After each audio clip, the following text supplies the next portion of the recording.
Hello बच्चों, welcome to your channel physics with king Sen sir. बच्चों शुरू करते हैं आज का टॉपिक। बच्चों आज के इस टॉपिक में हम लोग डिस्कस करेंगे कि कॉम्बिनेशन ऑफ कैपेसिटर्स कैसे करते हैं, संधारित्रों का संयोजन। उससे पहले मैं आपको बता दूं कि अगर किसी भी कंडक्टर पर Q चार्ज स्टोर हो और उसका वोल्टेज V हो तो उसकी जो धारिता होती है C बराबर Q/V। अगर एक स्फेरिकल कंडक्टर है, उसकी रेडियस r है, तो इसकी धारिता होती है C बराबर 4πε0 इंटू r। यहीं पे अगर ये हम मान लें कि कोई जो ये कंडक्टर है अगर के डाइलेक्ट्रिक कांस्टेंट वाले मीडियम में रखा गया है तो इसकी धारिता होती है C के बराबर C इंटू के, मतलब इसी में हमको के से मल्टीप्लाई कर देना है। ठीक है, ओके। और अगर ये कोई पैरेलल प्लेट कैपेसिटर है, पैरेलल प्लेट कैपेसिटर पर एक प्लेट पर Q चार्ज या प्लेटों के बीच का जो पोटेंशियल डिफरेंस V, इसके बीच की दूरी a और इस प्लेटों का क्षेत्रफल a, इस पर चार्ज एक पर प्लस Q एक पर माइनस Q स्टोर्ड है, तो इस संधारित्र की धारिता होती है C बराबर ε0 a/d। ये संधारित्र की धारिता, समांतर प्लेट संधारित्र की धारिता का सूत्र है। अच्छा, ये जो पैरेलल प्लेट कैपेसिटर का कैपेसिटेंस का फार्मूला हमने लिखा, अगर इसकी प्लेटों के बीच मान लो कोई डाइलेक्ट्रिक मीडियम भरा गया जिसका डाइलेक्ट्रिक कांस्टेंट के है, तो इसको हम लिखेंगे C के बराबर C इंटू के, और के से मल्टीप्लाई कर दोगे तो के ε0 a/d। इतनी इसका कैपेसिटेंस इतना हो जाता है। ठीक है, ये सारी चीजें हम लोग इसके पिछले वीडियो में डिस्कस कर चुके थे। अब हम लोग जो पढ़ने वाले हैं उसका नाम है संधारित्रों का संयोजन, कॉम्बिनेशन ऑफ कैपेसिटर्स। तो हेडिंग लगाते हैं सबसे पहले, कॉम्बिनेशन ऑफ कैपेसिटर्स क्या होता है, कैसे कैसे कंबाइन करना है। आ जाओ बच्चा, देखते हैं। तो सबसे पहले हेडिंग लगा लें, संधारित्रों का संयोजन। संधारित्रों का संयोजन। बच्चों जो संधारित्र हम यहाँ पे बोल रहे हैं, इस संधारित्र का मतलब होगा समांतर प्लेट संधारित्र। समांतर प्लेट संधारित्र, केवल पैरेलल प्लेट कैपेसिटर की बात हो रही है। इसको हम लोग बोलते हैं कॉम्बिनेशंस ऑफ कैपेसिटर्स, संधारित्रों का संयोजन। तो आ जाओ देखते हैं संधारित्रों का संयोजन। बच्चों संधारित्रों का संयोजन मतलब किसी सर्किट में एक से ज्यादा संधारित्रों को आपस में जोड़ना। एक से ज्यादा संधारित्रों को जोड़ना वही कहलाता है संधारित्रों का संयोजन। संधारित्रों का संयोजन मुख्यतः दो प्रकार से किया जाता है। पहला जो प्रकार है इसको हम लोग बोलते हैं, पहला जो संधारित्रों के संयोजन का प्रकार है इसको हम लोग बोलते हैं सीरीज कॉम्बिनेशन। इसको क्या बोलते हैं? सीरीज कॉम्बिनेशन, या हिंदी में इसको बोलते हैं श्रेणी क्रम संयोजन। सीरीज कॉम्बिनेशन या श्रेणी क्रम संयोजन ये। तो बच्चों श्रेणी क्रम संयोजन या सीरीज कॉम्बिनेशन क्या होता है, इसमें अगर हम देखें तो श्रेणी क्रम संयोजन में हम कई संधारित्रों को इस प्रकार से जोड़ते हैं कि पहली संधारित्र की दूसरी प्लेट दूसरे संधारित्र की पहली प्लेट से जुड़ा हो, दूसरे संधारित्र की दूसरी प्लेट तीसरे संधारित्र की पहली प्लेट से जुड़ा हो। इसी तरीके से कॉम्बिनेशन आगे भी बनता रहे। और ये लास्ट में हमने मान लो अर्थ कनेक्शन दे दिया और इधर से सोर्स की सप्लाई दे दी जिससे इसको चार्ज देना है।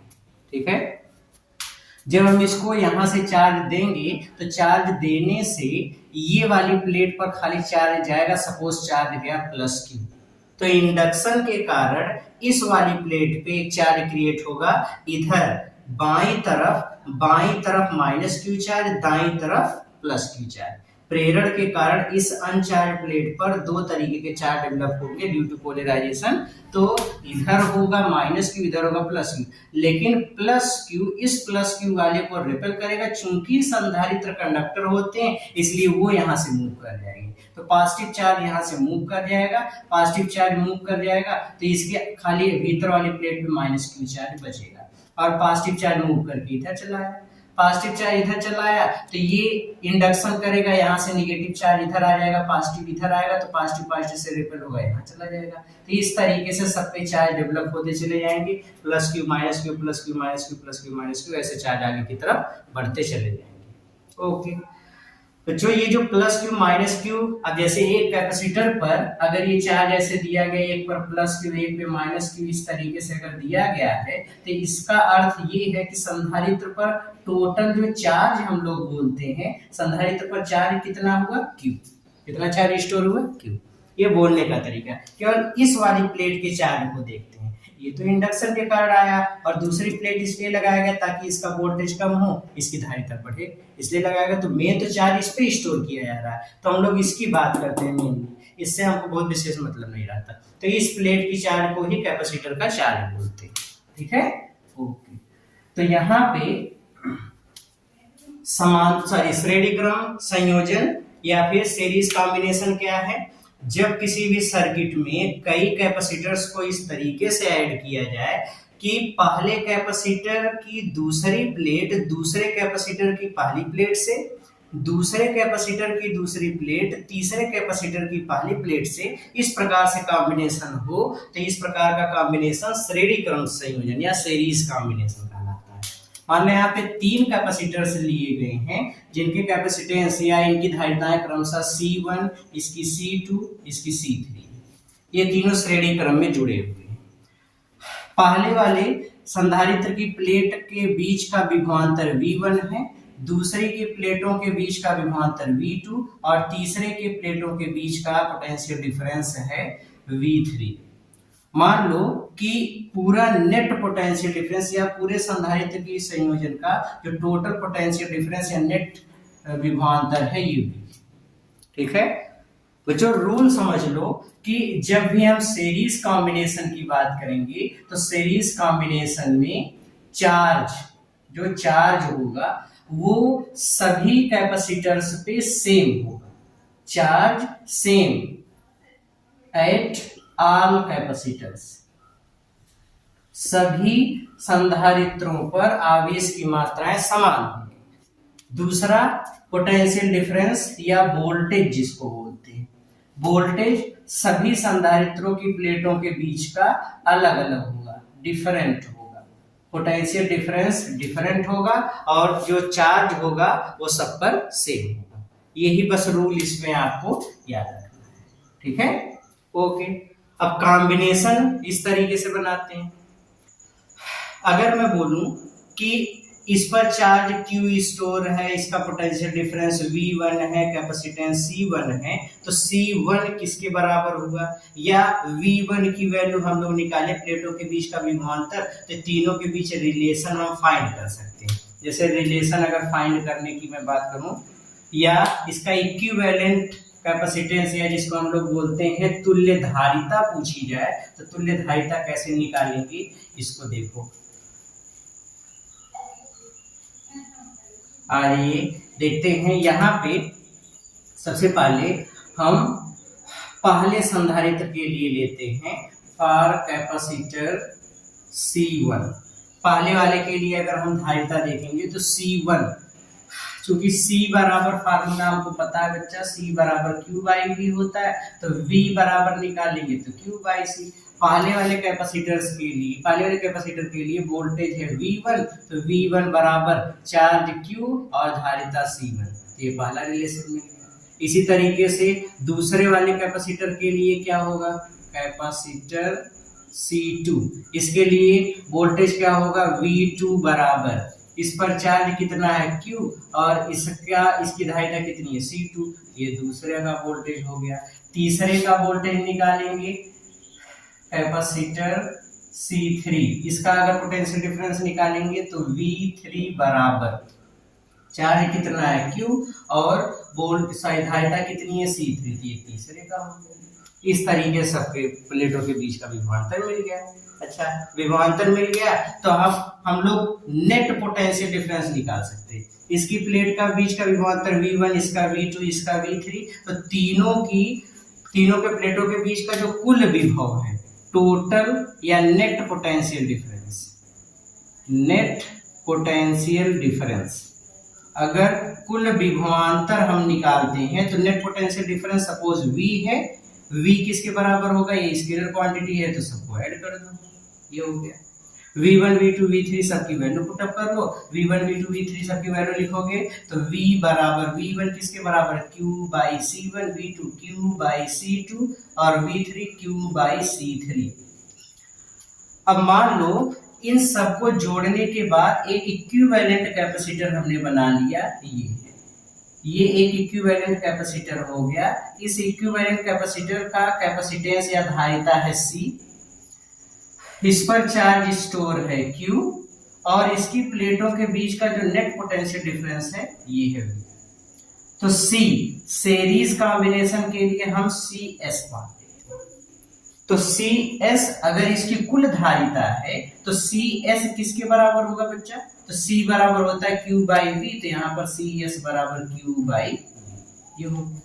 अच्छा, अब CS बराबर Q बाई V हो गया। अगर यहाँ से V निकालेंगे तो V किसके बराबर हो जाएगा, तो V अगर निकालेंगे तो V बराबर हो जाएगा Q बाई CS, ये हो गया।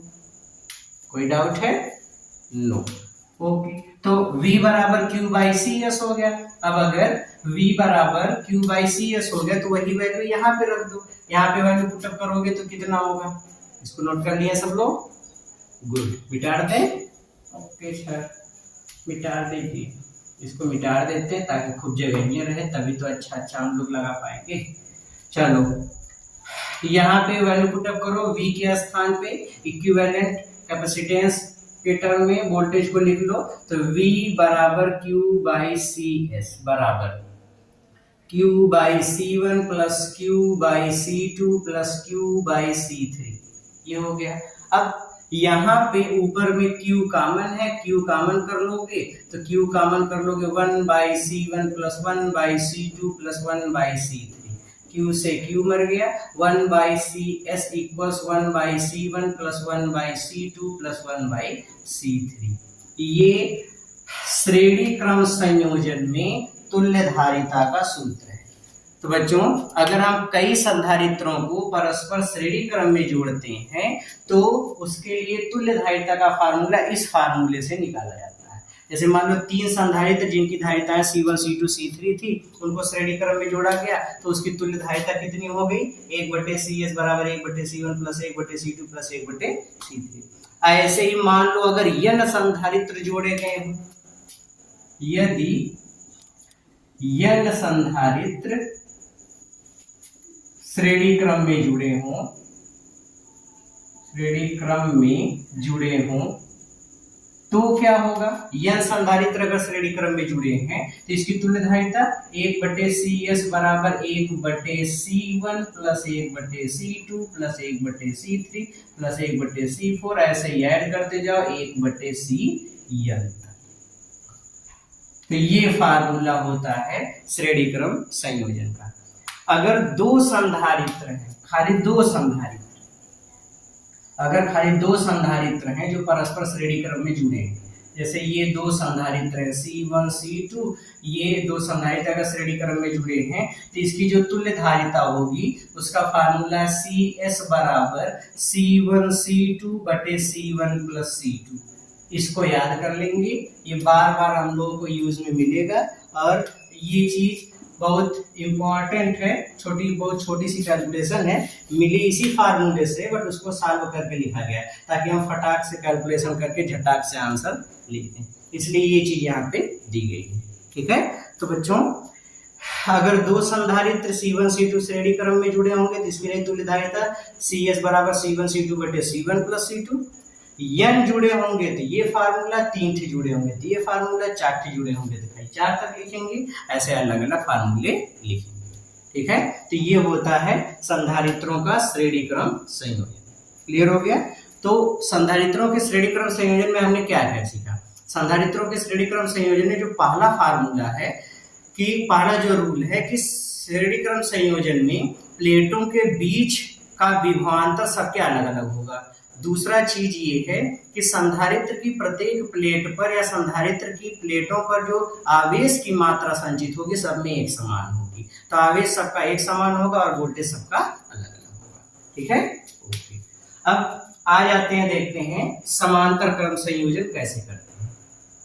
आ जाओ, बिठा दे इसको।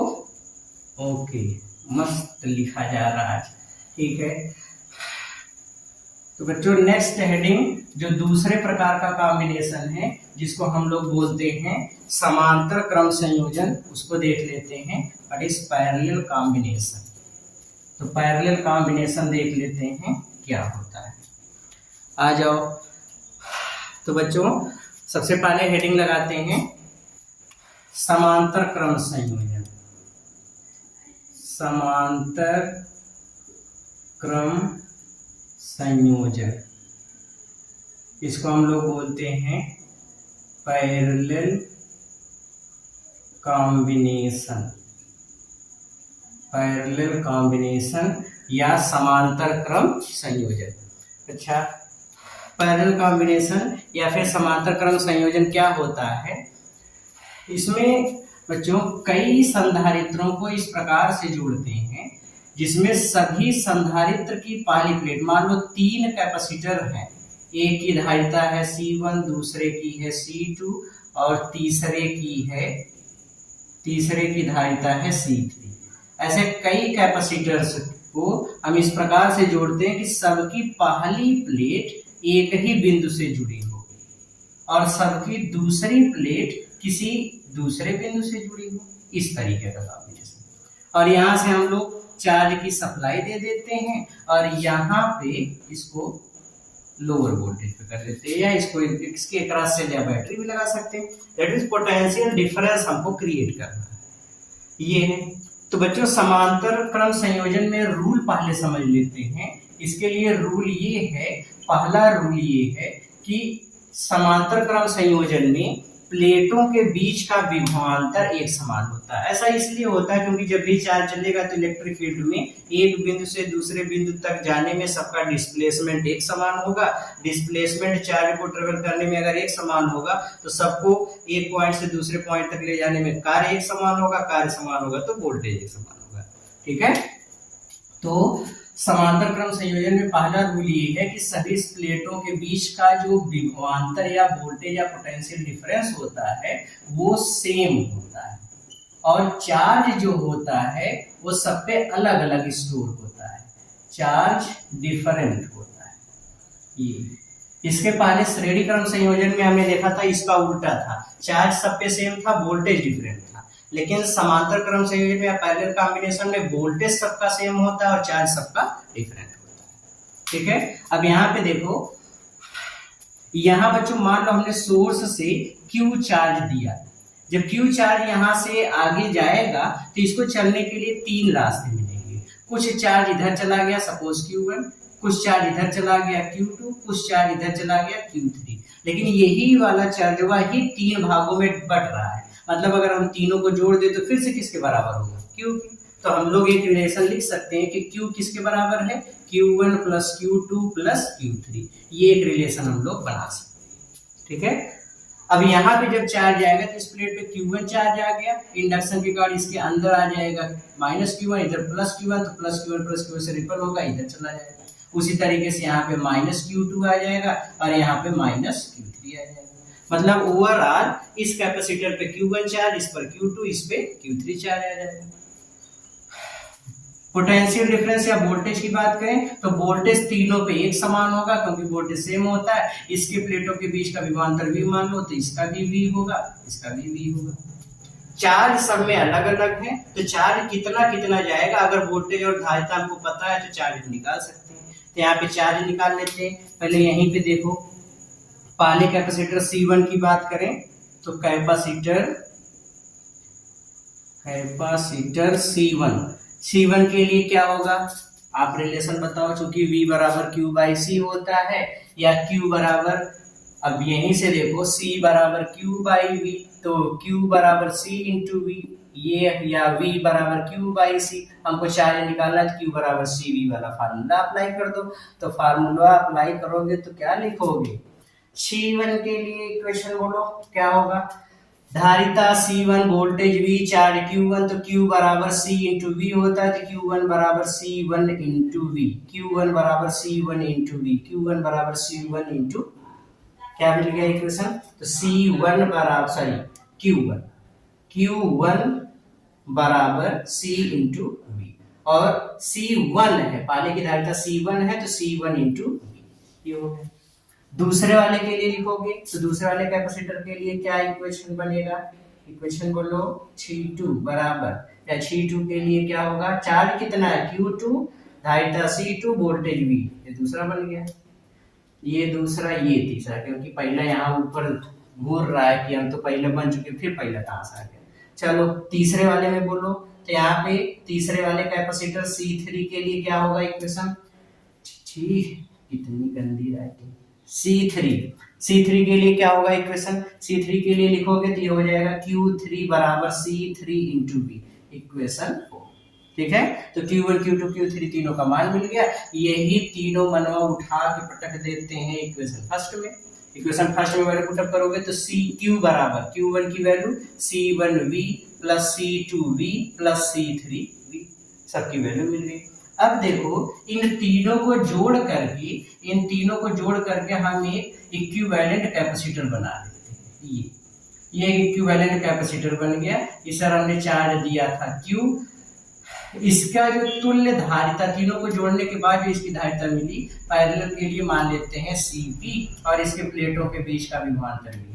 तो यहाँ पे अगर हम Q बराबर लिखें तो ये Q किसके बराबर होगा, तो Q बराबर C इंटू वी, तो यहाँ पे Cp धारिता और वोल्टेज है V, तो Q बराबर Cp इंटू वी, ये हो गया। ओके, बस यही Q के स्थान पे इसको लिख दो,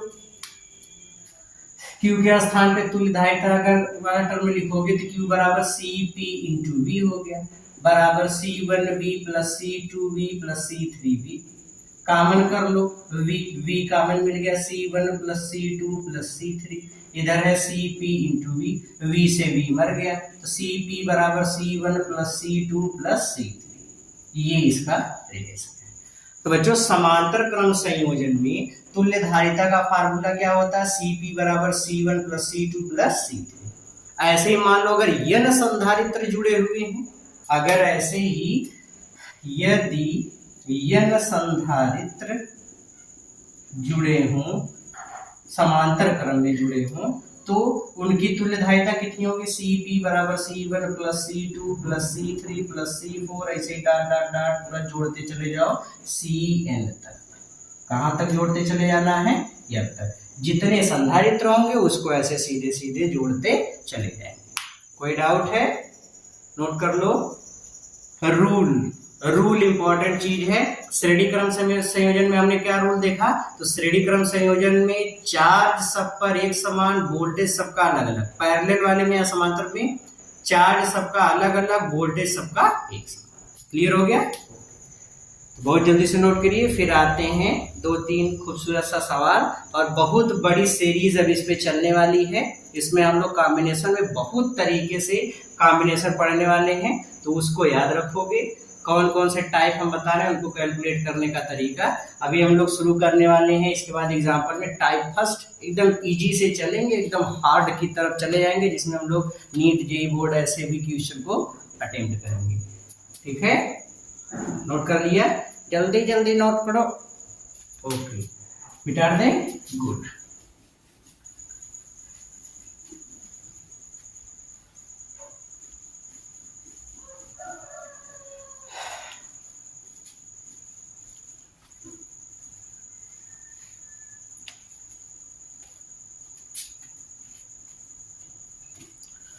चलो अब एग्जाम्पल्स देखते हैं कि आई अब न्यूमेरिकल की बारी।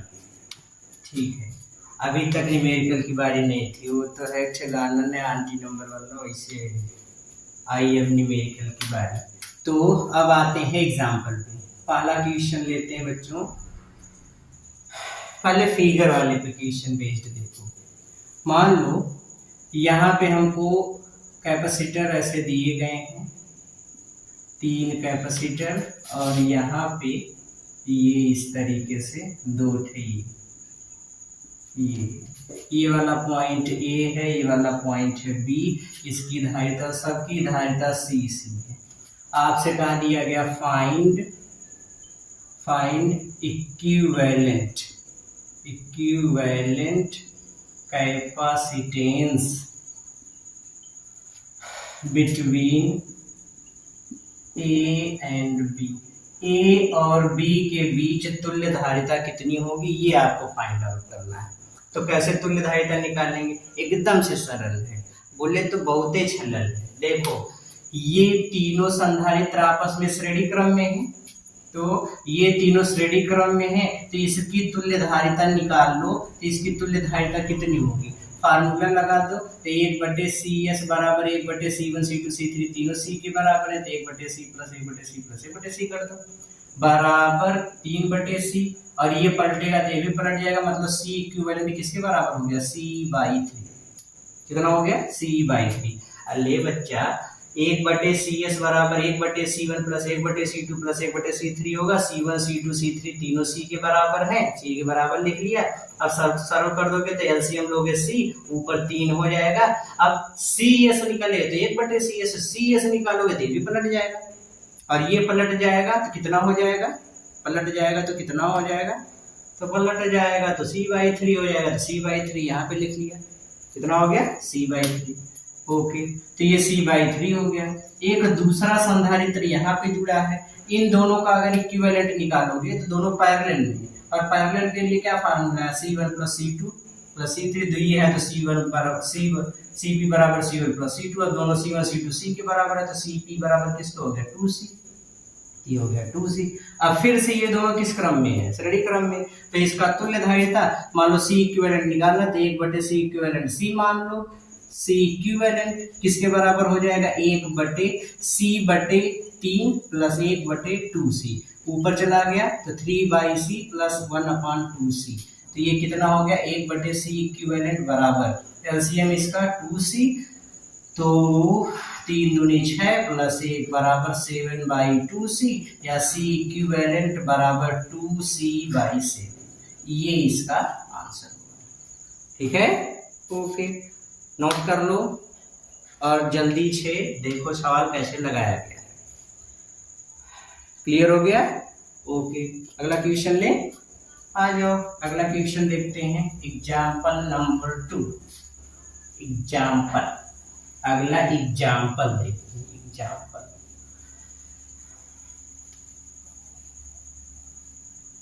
आ जाओ बच्चा, अगला एग्जाम्पल हम लोग लेते हैं दूसरा, एग्जाम्पल नंबर 2। तो एग्जाम्पल नंबर 2 अगर देखेंगे तो दूसरे वाले एग्जाम्पल, पहले सवाल देखो, एग्जाम्पल तो बाद में, पहले सवाल समझो।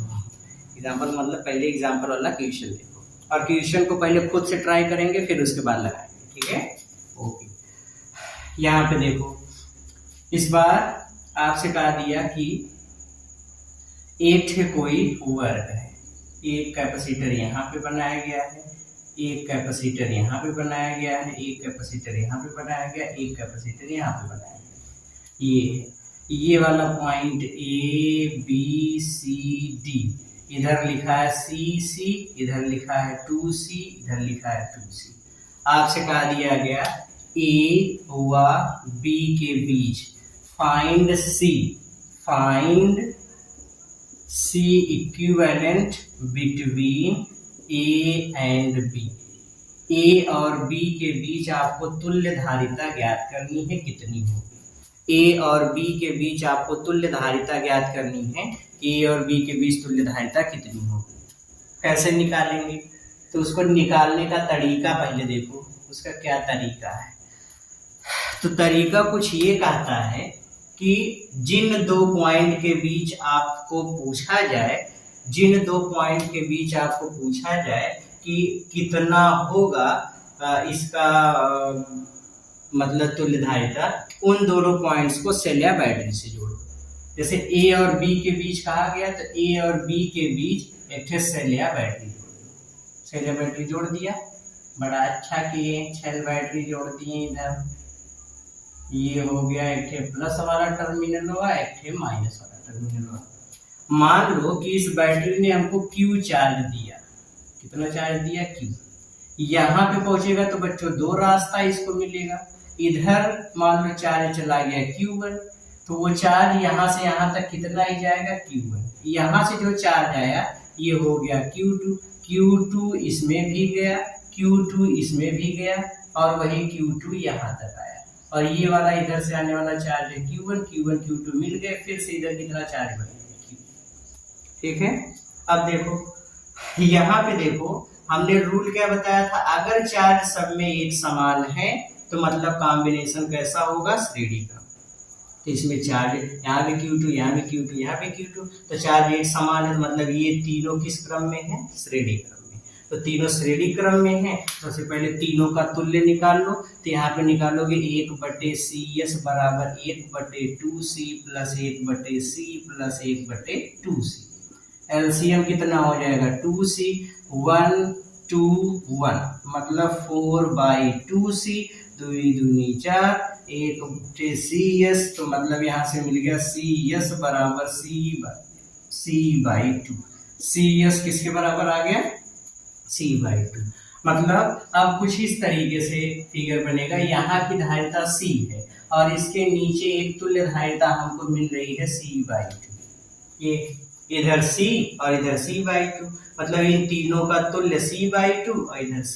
इधर चार्ज गया था Q2, इधर चार्ज गया Q1, तो ये दोनों अब किस क्रम में है, तो आंसर है ये दोनों अब किस क्रम में है, तो आंसर ये दोनों अब पैरेलल में है। तो पैरेलल में है तो तुल्य धारिता C इक्विवेलेंट बराबर, पैरेलल के लिए CP बराबर C1 प्लस C2, तो एक की धारिता C और दूसरे की C/2, दोनों को ऐड कर दिया तो कितना हो गया 3/2C। तो C इक्विवेलेंट मतलब तुल्य धारिता C इक्विवेलेंट EQ किसके बराबर हो गया 3/2C। क्लियर हो गया, ओके। बस ऐसे ही सवाल को लगाना है। अब जो क्वेश्चन मैं इस बार दूंगा उसको खुद से अटेम्प्ट करेंगे, वीडियो को पास करके अटेम्प्ट करेंगे, सवाल लग जाएगा तो जब मैं बताऊंगा सवाल तो उसको मिलाएंगे, नहीं लगा पाएंगे तो आ करके देख लेंगे उसको, ऐसे बच्चों की तरीके से एकदम उदास होकर के कि पढ़ना लिखना नहीं, बस खाली आ जाओ, मिटा दें, ओके। संभवतः ये अच्छा बच्चों, ये जितनी भी तरीका अभी हम बता रहे हैं सॉल्व करने का, ये सब टाइप 1 में आएगा और ये टाइप 1 की क्वेश्चन है। ये मैं शुरू में मुझको बताना चाहिए था, ना बताने के लिए सॉरी, आई एम सॉरी। ये टाइप फर्स्ट में आएगा, पहले वाले टाइप के सब क्वेश्चंस हैं। सेकेंड वाले टाइप में हम लोग कुछ डाइलेक्ट्रिक वगैरह भर के देखेंगे, तीसरे वाले फिर टाइप थर्ड में हम लोग देखेंगे कुछ डिफरेंट ज्योमेट्रिकल शेप के बारे में, कुछ अलग अलग कंडीशन जैसे व्हीटस्टोन ब्रिज वगैरह की कुछ कंडीशंस देखेंगे। ऐसे मतलब बहुत सी चीजें हैं इसमें हम लोग को पढ़ने वाला, व्हीटस्टोन ब्रिज जो कि बड़ा इम्पोर्टेंट है, ऐसे खंड को देखेंगे। तो एक एक करके पढ़ना। अभी तो टाइप 1 की बात कर रहे हैं, टाइप 2 टाइप 3 तो आते आते तो एकदम मजा ही आने वाला है। आ जाओ, इस बार ये वाला क्वेश्चन देखो और एकदम फाड़ दो, मतलब लगा डालो। अगर इसको लगा डाला तो लाइफ जिंगा डाला।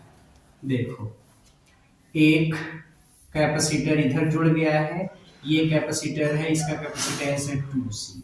एक इधर जुड़ गया है, इसका कैपेसिटेंस है 2C। ओके, इतना हो गया। इसके बाद यहाँ पे एक कैपेसिटर जुड़ा है, इसकी धारिता है C।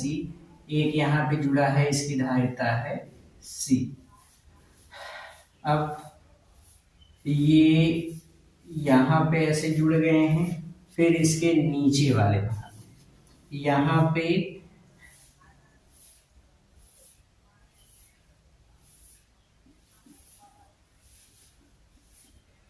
बहुत सिंपल सा फिगर है, कोई बहुत कठिन फिगर नहीं है। ये वाला पॉइंट A है, ये वाला पॉइंट B है, इसकी धारिता हमको दी गई है मान लो C। आपसे ये कहा दिया गया find C equivalent between A and B, A और बी के बीच तुल्य धारिता कितनी होगी। थोड़ी सी अकल लगाओ और ज्यादा पैसा पाओ, ज्यादा नॉलेज पाओ। अकल लगाओ नॉलेज पाओ, ऐसा कंपटीशन चल रहा है। तो जल्दी से अकल लगाओ बच्चों। अगर मैं यहाँ पे पूछूं तो देखो, ये वाला सी, ये वाला सी, ये दोनों किस में है, पैरेलल में। तो पैरेलल में सी, पी बराबर C1 प्लस C2, तो C प्लस C बराबर 2C। तो क्या मैं इसको मिटार करके, इसको मिटा करके यहाँ पे 2C लिख दूं? हाँ लिख दीजिए, सही बात है। यहाँ पे C प्लस C कर देंगे तो 2C हो जाएगा। तो क्या मैं इसको मिटा करके यहाँ पे 2C लिख दूं? इसको भी लिख दीजिए, सही बात है। अब ये तीनों आपस में श्रेणी क्रम में हो गए तो सीरीज वाला फार्मूला लगा देंगे। तो 1/CS बराबर 1/2C plus 1/2C plus 1/2C बराबर 3/2C 1/CS। तो CS बराबर 2C/3। कितना हो गया? 2C/3। मतलब अगर हम इन तीनों को मिटार के खाली एक कैपेसिटर जोड़ना चाहें तो एक कैपेसिटर जोड़ देंगे तो उसकी धारिता कितनी हो जाएगी? 2C/3 इतनी हो जाएगी। फिर से ये दोनों किस क्रम में हैं? तो दोनों फिर से पैरेलल में आ गए, और पैरेलल में आ गए तो पैरेलल वाला फार्मूला लगा देते हैं। C इक्विवेलेंट या CP बराबर C1 प्लस C2। तो C इक्विवेलेंट बराबर एक है 2C/3 और एक है 2C। एलसीएम ले लो, 3 हो गया तो ये हो जाएगा 2C और ये हो जाएगा 6C। तो C इक्विवेलेंट बराबर 8C/3 या 8/3 इंटू C। क्लियर हो गया? बस यही करना था सवाल में। तो आज के इस लेक्चर में बस इतना ही।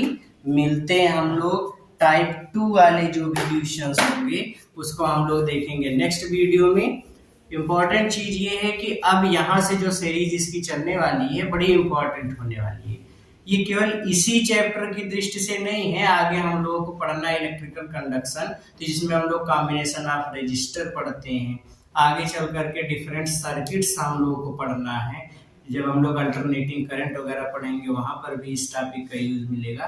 तो ओवरऑल काफी कुछ चीजें अब यहाँ से इंटरेस्टिंग मिलने वाली हैं। तो लेक्चर को लेकर के, स्टडी को लेकर के थोड़ा सा सीरियस हो जाइए, थोड़ा सा नहीं बहुत सीरियस हो जाइए। अब जरूरत है सीरियस होने की, ठीक है। सीरियस होने का मतलब ये नहीं कि सर पकड़ के बैठ गया, अरे अब तो हमको पढ़ रहा, नहीं। मतलब इंजॉय करते हुए पढ़िए, हर चीज के लिए कंटिन्यूटी बनाए रखिए, एकदम मस्त होकर के इंजॉयमेंट के साथ पढ़िए। सब चीजें समझ में आएंगी, सब आएगा धीरे धीरे, लेकिन कंटिन्यूटी बनी रहेगी तब, ठीक है। तो मिलते हैं अब हम लोग अगले वीडियो में। तब तक हम लोग मेहनत करेंगे, आगे सीखेंगे, जो चीज पढ़ाया गया उसको रिवाइज करते रहिए, ठीक है। तो मिलते हैं नेक्स्ट वीडियो में, मेहनत करते रहिए। All the very very very best.